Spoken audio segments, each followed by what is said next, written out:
고대 문명은 어떻게 오늘날의 엔지니어들조차 답을 찾지 못하는 구조물을 만들어낼 수 있었을까요?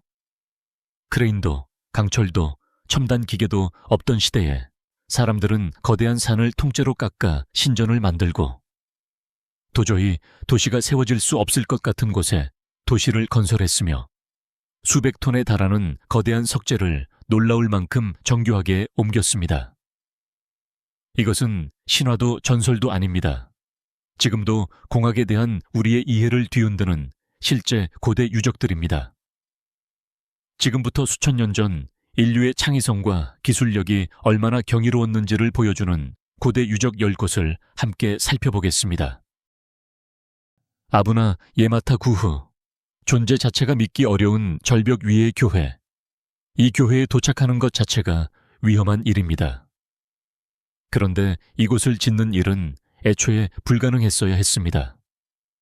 크레인도 콘크리트도 강철 케이블도 존재하지 않던 오래전 누군가는 깎아지른 절벽 한가운데에 교회를 세웠습니다.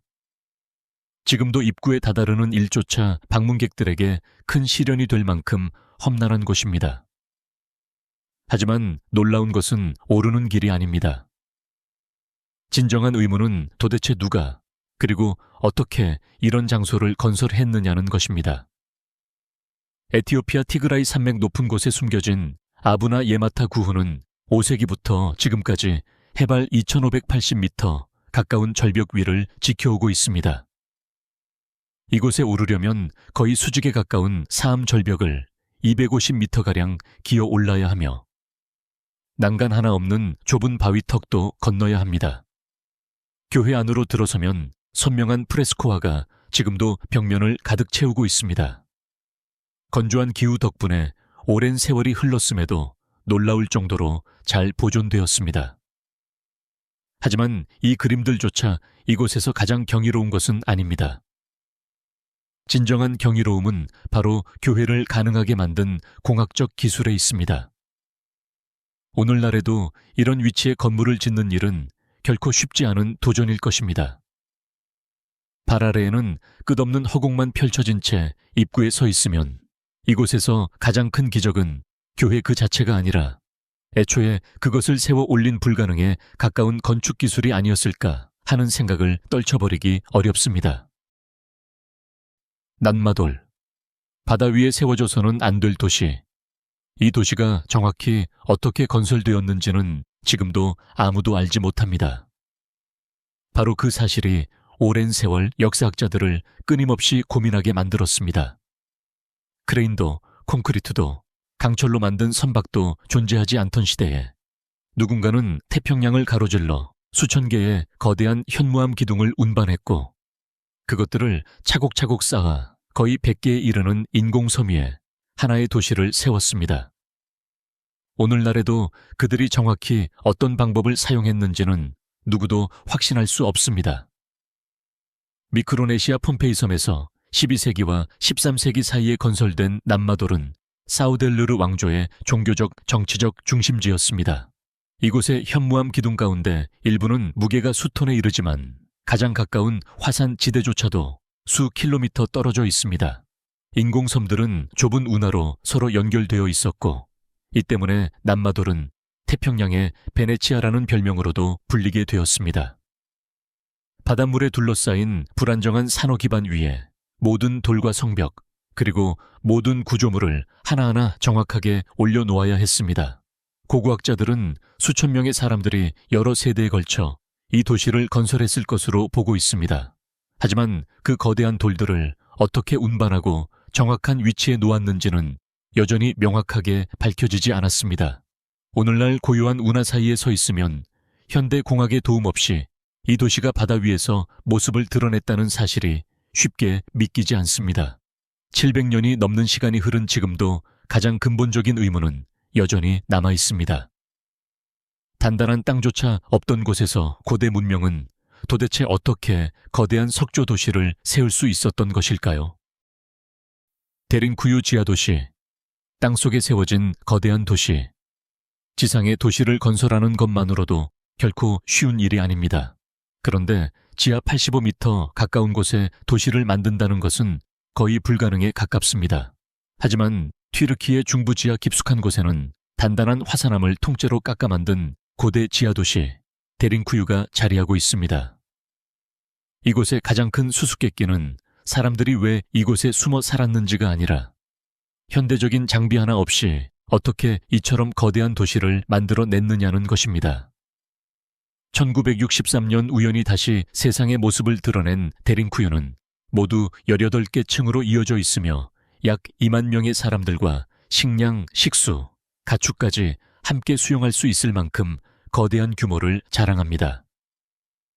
그만한 공간을 만들기 위해서는 수천 톤에 이르는 암석을 제거하면서도 위를 떠받칠 기둥과 천장을 정확한 위치에 남겨둘 만큼 뛰어난 설계가 필요했습니다. 또한 깊은 황희 통로를 만들어 지금도 신선한 공기가 순환하도록 했으며 장기간의 포위 상황에서도 도시를 유지할 수 있는 안정적인 급수 시스템까지 구축했습니다. 1000년이 훨씬 넘는 세월이 흐른 지금도 데린쿠유의 상당 부분은 수세기에 걸친 지진과 지상의 엄청난 압력을 견뎌내며 놀라울 정도로 온전한 모습을 유지하고 있습니다. 좁고 긴 지하 통로를 따라 걸어가다 보면 고대의 건축가들이 오늘날의 기술로도 쉽지 않을 공학적 업적을 어떻게 이루어냈는지 새삼 경이로움을 느끼지 않을 수 없습니다. 마추픽추, 산과 함께 움직이도록 설계된 도시. 이 돌담을 자세히 바라보십시오. 돌 사이를 붙잡아주는 모르타르는 단 한 방울도 찾아볼 수 없습니다. 그런데도 세계에서 가장 지진이 잦은 지역 가운데 하나에서 500년이 넘는 세월을 버텨내며 지금까지도 굳건히 서 있습니다. 이것은 결코 우연이 아닙니다. 수많은 도시가 무너져 내린 곳에서도 살아남을 수 있었던 놀라운 발상의 결과입니다. 마추픽추는 파차쿠티 황제의 통치 시기인 1450년 무렵 페루 안데스 산맥 해발 약 2430m에 건설되었습니다.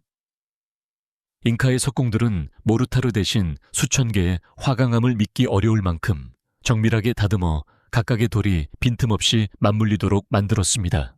지진이 발생하면 돌들은 지면의 움직임에 따라 함께 미세하게 이동한 뒤 다시 제자리로 돌아오며 거대한 충격을 흡수하면서도 벽이 무너지지 않도록 했습니다. 이 도시는 산과 맞서도록 만들어진 것이 아니라 산과 함께 움직이도록 설계되었습니다. 그 놀라운 기술은 지표 아래에서도 이어졌습니다. 눈에 보이지 않는 배수로는 가파른 산비탈을 타고 내려오는 빗물을 효과적으로 흘려보내며 수백 년 동안 이어진 폭우 속에서도 기초를 안정적으로 유지했습니다. 500년이 훨씬 지난 지금도 그 공학적 설계 대부분은 여전히 제 역할을 하고 있습니다. 마추픽추가 오늘날까지 남아있는 이유는 자연을 거스르려 했기 때문이 아니라 자연과 조화를 이루는 방법을 터득했기 때문입니다. 시기리아, 불가능한 바위 위에 세워진 궁전. 지상에서 올려다보면 이 거대한 바위는 도저히 오를 수 없을 것처럼 보입니다. 그러나 1500년이 넘는 세월 전, 이 바위는 하나의 거대한 왕궁을 떠받치는 기반이 되었습니다. 스리랑카의 숲 위로 거의 200m 높이 솟아오른 시기리아는 단순히 높은 곳에 세워진 요새가 아니었습니다. 거대한 바위산 정상 전체를 고대 세계에서 가장 경이로운 공학 프로젝트 가운데 하나로 탈바꿈시킨 장소였습니다. 5세기 카샤파 왕은 이 바위를 새로운 수도의 터전으로 선택하며 천연 요새를 웅장한 왕궁 도시로 바꾸었습니다. 크레인도 기계식 운반 장치도 없던 시대에 모든 돌과 목재, 건축 도구, 심지어 물이 담긴 그릇까지도 사람의 손으로 정상까지 옮겨야 했습니다. 장인들은 깎아지른 절벽을 따라 계단을 만들고 방어 성벽과 궁전을 세웠으며 왕실 정원을 조성하고 오늘날까지도 빗물을 모으는 저수시설까지 설계했습니다. 건설의 모든 과정은 수백 미터 높이의 절벽 위에서 이루어졌으며 자재를 운반하는 일조차 엄청난 도전이었습니다.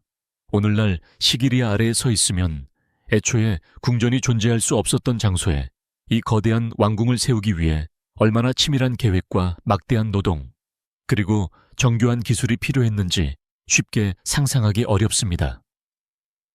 이곳의 가장 위대한 업적은 완벽한 요새를 발견한 것이 아니라 불가능해 보였던 거대한 바위를 번영하는 왕궁 도시로 바꾸어 놓았다는 사실입니다. 푸마푼쿠, 기계로 가공한 듯한 돌. 처음 이 돌들을 마주하면 고대 유적이라는 사실이 쉽게 믿기지 않습니다. 날카로운 직각 모서리와 완벽하게 평평한 면, 곧게 뻗은 홈, 그리고 정밀하게 뚫린 구멍들은 천년이 넘는 세월 전에 손으로 다듬은 흔적이라기보다 현대 공장에서 제작된 부품처럼 보입니다. 바로 이 점이 오랜 세월 동안 엔지니어와 고고학자들의 호기심을 자극해온 가장 큰 수수께끼입니다. 오늘날 볼리비아 지역에서 6세기부터 10세기 사이 티와나쿠 문명이 건설한 푸마푼쿠는 일반적인 석재보다 훨씬 가공하기 어려운 화산암인 안산암으로 만들어졌습니다. 가장 큰 석재 가운데 일부는 100톤이 넘는 무게를 자랑하지만 놀라울 정도로 정밀하게 다듬어져 있습니다. 특히 유명한 H자 형태의 석재 여러 개는 거의 구별이 어려울 만큼 동일한 형태를 띠고 있어 매우 치밀한 설계와 뛰어난 석공 기술이 존재했음을 보여줍니다. 연구자들은 당시 사용 가능한 도구만으로 이 돌들을 어떻게 측정하고 깎고 조립하여 이처럼 놀라운 정밀도를 유지할 수 있었는지 수십 년 동안 연구해 왔습니다. 아직 완성되지 못한 유적 사이에 서 있으면 이 모든 작업이 오직 사람의 손으로 이루어졌다는 사실이 쉽게 믿기지 않습니다. 천년이 넘는 세월이 흐른 지금도 푸마푼쿠는 우리에게 같은 질문을 남깁니다. 그 시대의 장인들은 어떻게 시대를 수백 년이나 앞서간 듯한 석조 기술을 만들어낼 수 있었던 것일까요? 카일라사 사원. 하나의 바위를 깎아 완성한 사원. 대부분의 고대 사원은 돌을 하나씩 쌓아 올려 지어졌습니다. 하지만 이 사원은 정반대의 방식으로 탄생했습니다. 돌을 더한 것이 아니라 불필요한 부분을 깎아내며 만들어진 것입니다. 인도의 엘로라 석굴 깊숙이 자리한 카일라사 사원은 돌을 한 장씩 쌓아 올린 건축물도 아니고 절벽을 파내 만든 동굴 사원도 아닙니다. 건축가들은 산 전체를 하나의 독립된 사원으로 바꾸기 위해 최종 형태에 필요하지 않은 모든 암석을 깎아냈습니다. 진정한 수수께끼는 화려한 장식을 어떻게 새겼느냐가 아니라 단 한 번에 돌이킬 수 없는 실수도 없이 이처럼 거대한 공사를 어떻게 설계했느냐는 것입니다. 라슈트라쿠타 왕조 시대인 8세기에 건립된 이 사원은 망치와 정, 그 단순한 도구만으로 하나의 거대한 현무암 덩어리를 깎아 완성되었습니다. 역사학자들은 장인들이 위에서 아래로 차례로 작업을 진행하며 약 20만 톤에 이르는 암석을 제거했을 것으로 추정합니다. 단 한 번의 잘못된 타격만으로도 수년간의 노력이 물거품이 될 수 있었지만 본전과 거대한 기둥, 계단, 중정, 그리고 정교한 조각들은 모두 하나의 단단한 바위에서 그대로 모습을 드러냈습니다. 1200년이 넘는 세월이 흐른 지금도 카일라사 사원은 현대의 측량 장비나 중장비 없이 이처럼 복잡한 구조를 어떻게 설계하고 완성할 수 있었는지 엔지니어들에게 끊임없는 의문을 던지고 있습니다. 거대한 벽 아래에 서 있으면 자신이 바라보고 있는 것이 건축물이라는 사실조차 잊게 됩니다.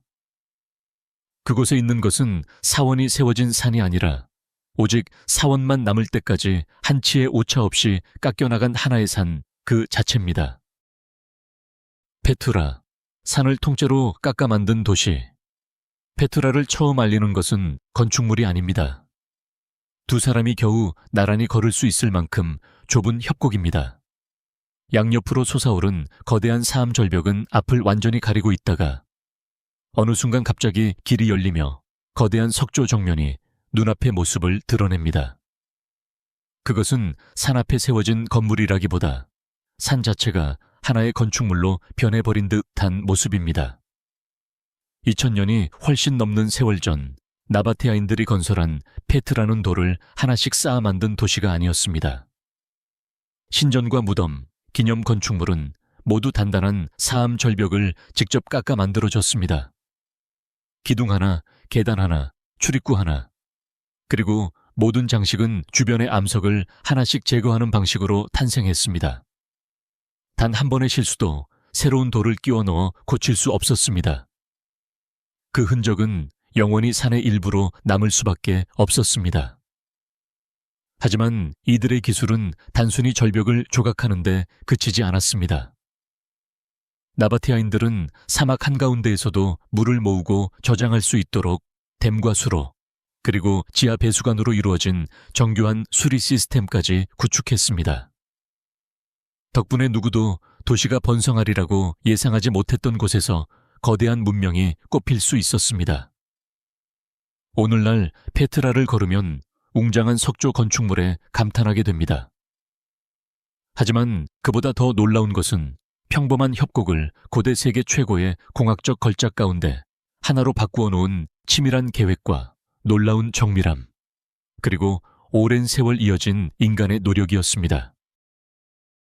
기자의 대피라미드. 오늘날에도 엔지니어들을 고민하게 만드는 거대한 기념비, 크레인도 강철도 현대식 기계도 없이 230만 개가 넘는 거대한 석재로 건축물을 세운다고 상상해 보십시오. 하지만 바로 그 일이 4,500여 년 전 이집트 기자 고원에서 실제로 이루어졌습니다. 기자의 대피라미드는 단지 당시 가장 높은 건축물이 아니었습니다. 그것은 고대 세계가 시도했던 가장 거대한 건설 프로젝트 가운데 하나였습니다. 기원전 2560년 무렵 쿠프 파라오를 위해 건설된 이 피라미드는 처음에는 높이가 거의 147m에 이르렀습니다. 모든 돌은 차해석장에서 떼어내어 사막을 가로질러 운반한 뒤 제자리에 들어 올려 놀라울 만큼 정밀하게 배치되어야 했습니다. 그렇게 쌓인 수백만 개의 석재는 내면이 정확하게 방위를 향하도록 정렬된 거대한 기념비를 완성했습니다. 또한 그 거대한 기초는 오늘날의 공학 기준으로 보더라도 믿기 어려울 만큼 평탄한 상태를 유지하고 있습니다. 수많은 세대의 고고학자와 엔지니어들이 이처럼 거대한 공사가 어떻게 계획되고 진행되었는지를 연구해 왔지만 아직도 밝혀지지 않은 부분이 적지 않습니다. 오늘날 기자의 대피라미드 곁에 서보면 이 규모의 기념비를 완성하기 위해 얼마나 치밀한 계획과 방대한 인력, 그리고 완벽한 조직력이 필요했는지 쉽게 상상하기 어렵습니다. 4,000년이 훨씬 넘는 세월이 흐른 지금도 이 위대한 업적은 고대 건축가들이 어디까지 해낼 수 있었는지에 대한 우리의 이해에 끊임없이 새로운 질문을 던지고 있습니다. 바알베크, 너무 거대해서 옮길 수 없을 것 같은 돌, 800톤. 이는 아프리카 코끼리 100마리가 넘는 무게와 맞먹는 엄청난 질량입니다.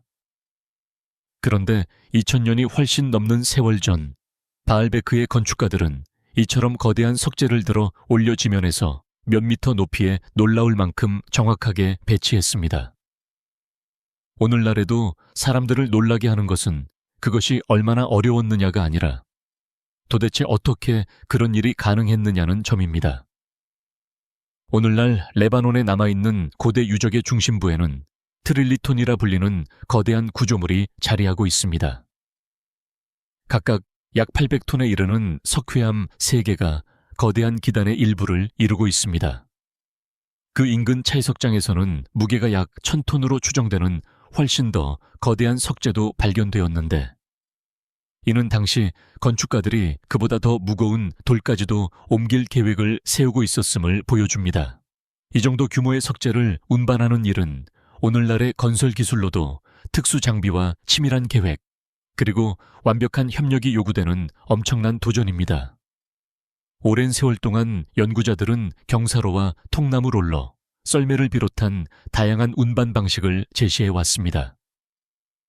그러나 이처럼 거대한 석재가 어떻게 그렇게 정밀하게 운반되고 정확한 위치에 놓일 수 있었는지를 완전히 설명하는 이론은 아직 없습니다. 오늘날 그 돌 앞에 서 있으면 그 거대한 숫자조차 현실감이 사라질 정도입니다. 바알베크의 가장 큰 수수께끼는 돌을 어떻게 깎았느냐가 아닙니다.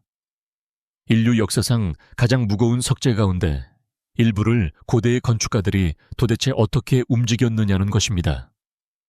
절벽 위에 세워진 교회부터 거대한 지하도시, 산 정상의 왕궁, 그리고 오늘날의 엔지니어들조차 풀지 못한 초대형 석재에 이르기까지 이 놀라운 고대 유적들은 인류 역사에서 가장 위대한 업적일수록 오히려 가장 설명하기 어려운 수수께끼로 남는다는 사실을 보여줍니다. 여러분은 이 가운데 어떤 장소가 가장 인상 깊었나요? 댓글로 여러분의 생각을 들려주세요. 그리고 인류 역사에 숨겨진 가장 놀라운 유적과 미스터리를 계속 함께 탐험하고 싶다면 구독하고 다음 여정에도 함께 해주세요.